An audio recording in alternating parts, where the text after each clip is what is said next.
Hola, hola, Michelle. Hello, how are you? Good, good, and you? Nice to talk to you. Very well, thank you. Now, who's with you right now? Sebastian is with me. Hello, Sebastian. Hello. Now, can you please remind us what is the mission of St. Jude's Research Hospital? Yeah, so their mission is to save lives. Their mission is to fight cancer, to take care of their patients, to make sure that the parents never receive a bill, to take care of not only their medical bills, but their traveling expenses, giving them a place to stay, education, food, to make sure that the parents only worry about taking care of their kids and nothing else. And that gives them, the freedom to just really give them love and also the patient, the kid, sort of that tranquility to just have to worry about getting better. And to me, that's very powerful. And is there anything new going on with St. Jude that people should know about?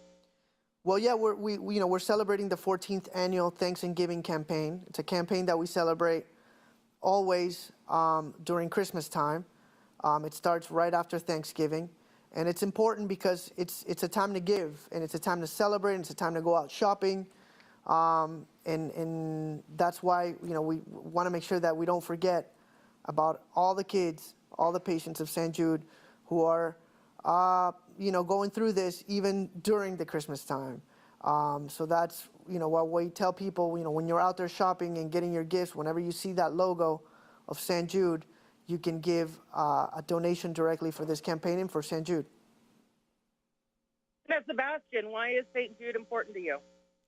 St. Jude is important to me because, like Luis Fonsi said, they don't pay. You don't pay for having operations or going there.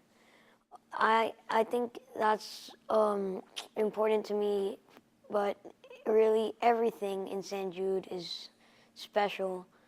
Going through it is like a colorful hospital. It's not those boring hospitals that you see. It's mostly for kids, and you can tell that because of all the colorful, and the doctors are so nice, and they won't try to do anything bad or mean to the kids.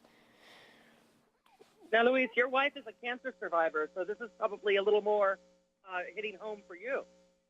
My ex-wife is a cancer survivor, and so are many family members, and I've also lost family members to cancer. So, and I think we all have a direct connection, to cancer. We all know somebody who is either going through it or have been through it, and this hits home in many levels, especially because we're talking about kids, because they're starting to live, they're starting to see the world, and they shouldn't have to go through this. And that's why I'm so passionate about working alongside St. Jude, because when we talk about kids, it sort of breaks your heart even more that they have to be stuck inside hospital walls, and their parents have to be there kind of living, this pain.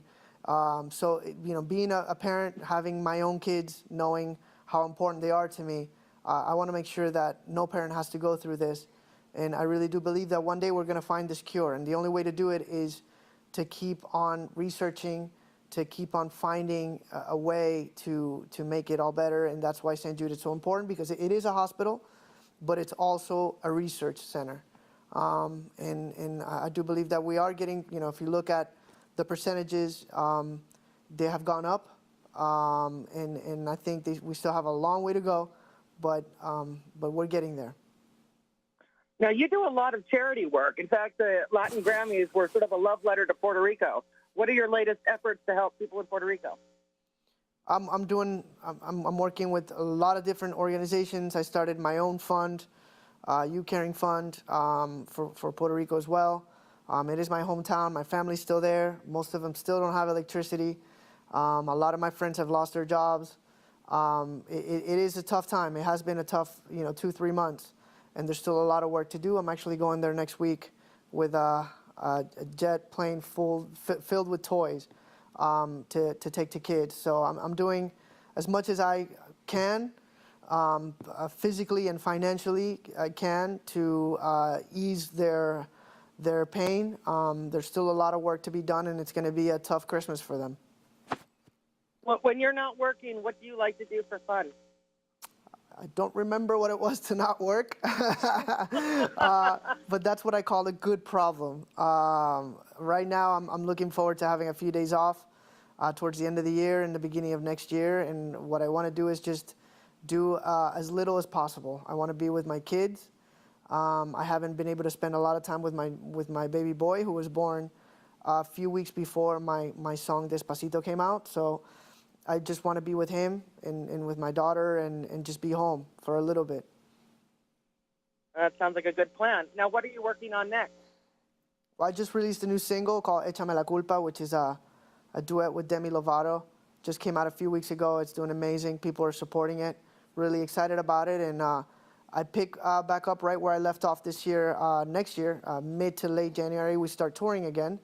So, I'll be at the Grammys January 28th, and then off to tour. I go, in South America, Europe. We're going to Asia. We're going to Australia. So it's going to be a fun 2018. How do you like your fans to connect with you?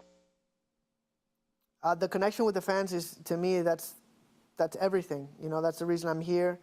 Nowadays, we can connect in different levels thanks to social media. And it's just amazing. They're the reason why this is such a magical career. Now, how can people help support St. Jude this holiday season? Yeah, so you can visit stjude.org, stjude.org. You can also call 1-800, the number 4, St. Jude. So it's 1-800-4-St. Jude. Now, is there anything else you'd like to add? I just want to thank everybody for helping, for checking, for listening to this interview, and I hope that they can somehow just help. It doesn't matter the amount; just anything counts. All right, thank you very much. Well, Merry Christmas to both of you. Thank you so much. Thank you.